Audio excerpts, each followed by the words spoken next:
Welcome back everyone, this is Halloween Hamster here with another edition of the Hunting Grounds. This is number 16 at this point. Damn.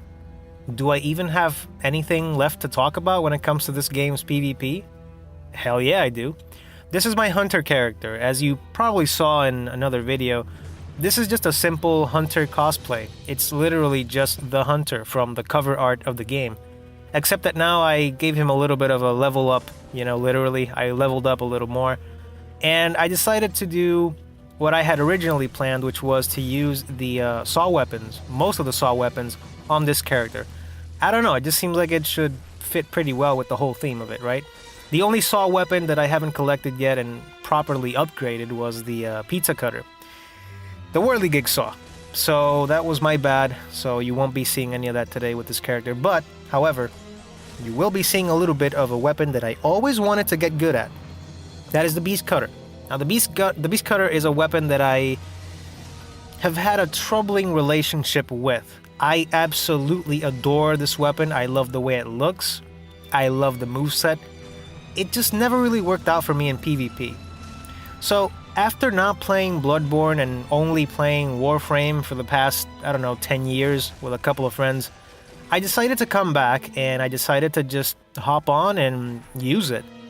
I gotta say, I did much better now by just playing for fun than I ever did actively trying to get good at using the weapon. So there's that. You're gonna see me get parried a little bit there. You're gonna see me fishing for those delicious boom headshot backstep R2s. Did you see that? I love that attack. That hit him right on the tip of the nose. God damn. So this weapon, what does it have? What doesn't it have? Well, what it does have is a lot of range. And the great thing about that, and the main reason as to why I want to talk about it, is because you kind of have to play in an opposite way as you would normally. Now, for example, this is my strength character. You've seen him before, nothing new, nothing changed. Just a strength character, uses a Kirk hammer, boom hammer, Ludwig's Holy Blade. That's what I'm going to be using right now. So, what you see is like instantly different. I want to get close and personal. Why? Because it's just better for the weapons in Bloodborne. In general, just in general, it's way better to be up close.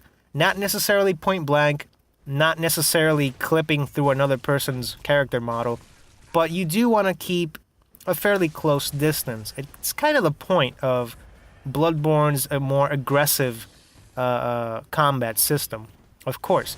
However, you're going to be seeing a little bit more of the beast cutter after this invasion. But the thing that I adore about it was that, first of all, every attack just feels so hefty and powerful.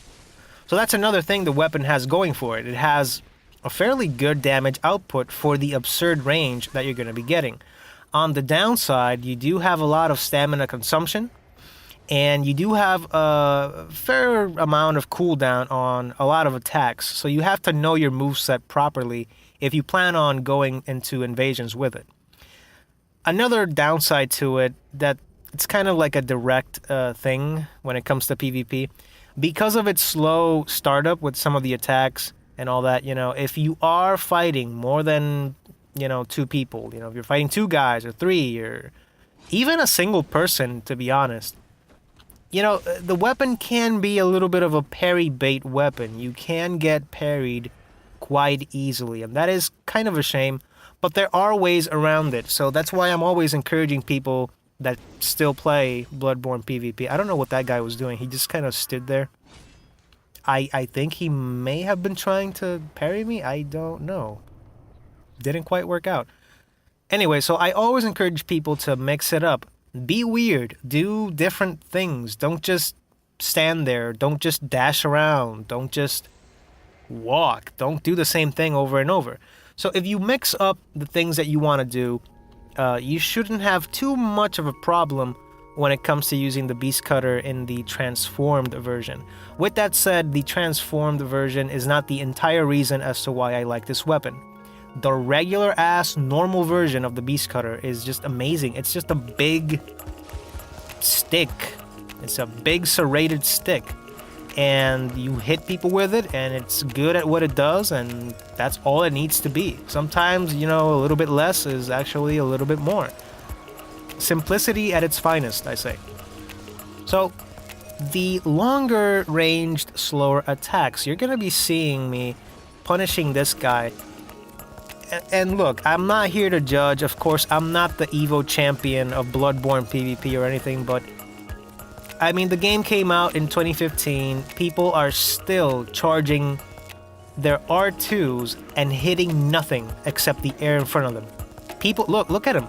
Still doing it. 2018, still doing it. And every time he does that, I'm gonna try to punish him. Every time. Of course, it can be a little bit more difficult depending on the latency between you and the host, or you and pretty much all the other players involved.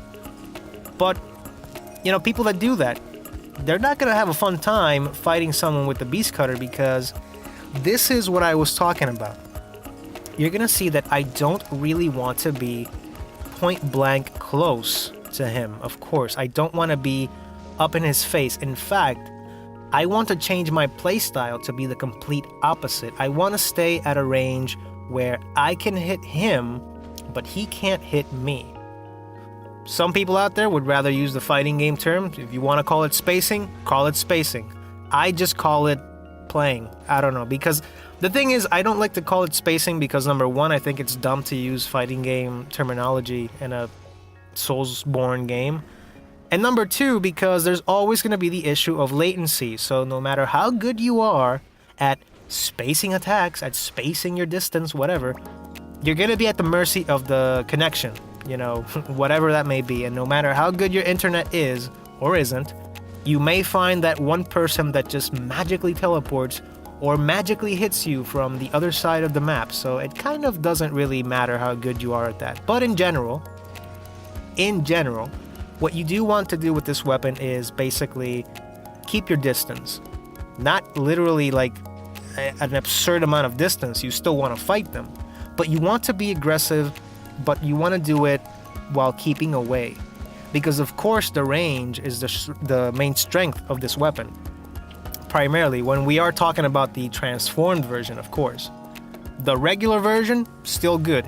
If you see that someone is just dodging all of your long-range attacks, switch to the untransformed version and just hit him with that.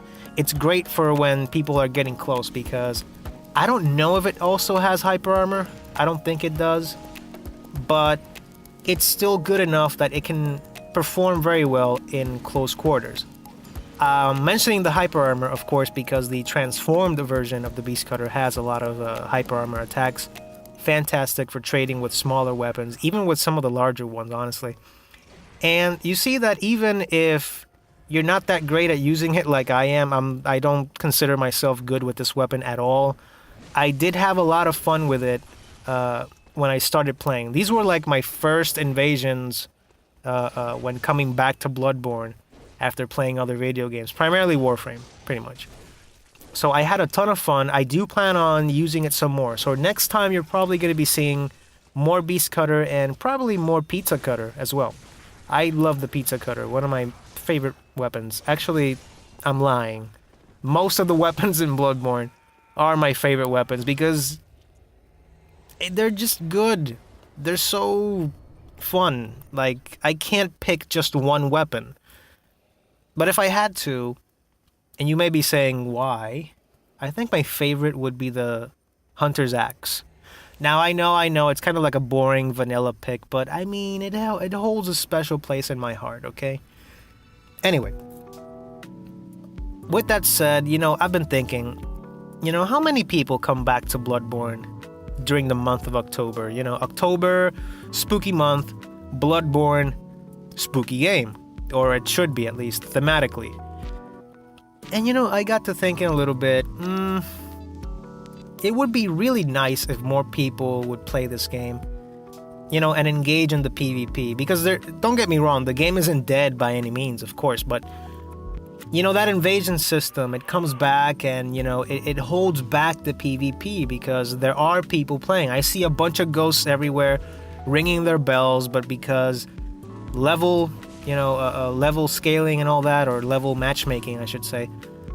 And also the fact that, we need to have a Bell Maiden spawn so we can invade them. It kind of, well, not kind of, it does hold back the PvP for this game. So even if people would come back, it'd be a little bit more difficult to engage them and invade them, because it's just such an uphill struggle to get all the proper conditions for the invasion. However, the other thing that I was thinking about was, if people were to come back to this game, or maybe just not come back, but, new players in general find out about the game or whatever, do I really want that many people coming back? Because the thing is, I fear that if new players come back and they get invaded by more experienced invaders, not even talking about twinks, just pretend that I'm talking about invaders that are fighting with pretty normal equipment. They're not all gemmed out, they're not going to one-shot anyone, but they are experienced in, the general combat in Bloodborne. So these newer players would get destroyed, probably, and they're not gonna like that. So what does a modern game, I hate the word gamer, I'm sorry, so what would a modern video game player what would they do after getting destroyed over and over by an experienced invader who isn't really using an overpowered gem weapon? They would go to Papa YouTube, of course, and they would learn about all the dumb shit, primarily the Chalice Dungeons and the Chalice Dungeon farming. What are they gonna do? Well, they're gonna farm those gems because they're the strongest gems, right? So why would they not use them? And I really don't want that, because the clock is gonna go back to Bloodborne month 1, where everyone was fighting the same copy-pasted build against their other copy-pasted builds, and it's just gonna be extremely boring. So while I do think that thinking about that is kind of weird, because I kind of want more people, but at the same time I don't, it's part of the reason why I always encourage other people to just play the way that you feel like you want to. I feel that aside from having the ridiculous blood gems, Bloodborne really allows you to express yourself a little more in terms of originality. And a lot of people would disagree with that, because they would say, well, that's not true, because Bloodborne has only a set limited amount of weapons when compared to something like Dark Souls. And maybe, but I think that every weapon should always count as 2, because that's what they really are. They're 2 weapons in 1. Check this shot. Just wait for it. I'm gonna hit him with this cannon shot. Look at it. It's such a professional shot. Take a look. And I missed. I was lying. I am not gonna hit him. I have been... Look, I'm trying to shoot without bullets. I've been gone for far too long. Just far too long. Do you like sandwiches, by the way? I love sandwiches. There's one right here, look. It's beautiful. It's a bug sandwich. There's a bug on it. It's part of the sandwich, don't worry. I love moments like these. They're just... What do you even... What do you do? How was I supposed to, like... It's beautiful. I didn't want to ruin it. Thanks, Bugman. Thank you. Thank you so much. That was a tasty sandwich. Anyway, coming back has been another reminder as to how much I love this game, and just to never leave it ever again. Nah. Really though, guys, I will be uploading more, and I hope that you enjoyed the gameplay, even though it kind of looked weird, I know, because I have my broken controller, but regardless, I hope that some of you enjoyed the content. Thank you for watching, and enjoy me not getting that full parry there, because my controller, damn it, it can't arrive soon enough. My new one, damn it. Anyway, guys, thank you for watching. I'll see you in the next one.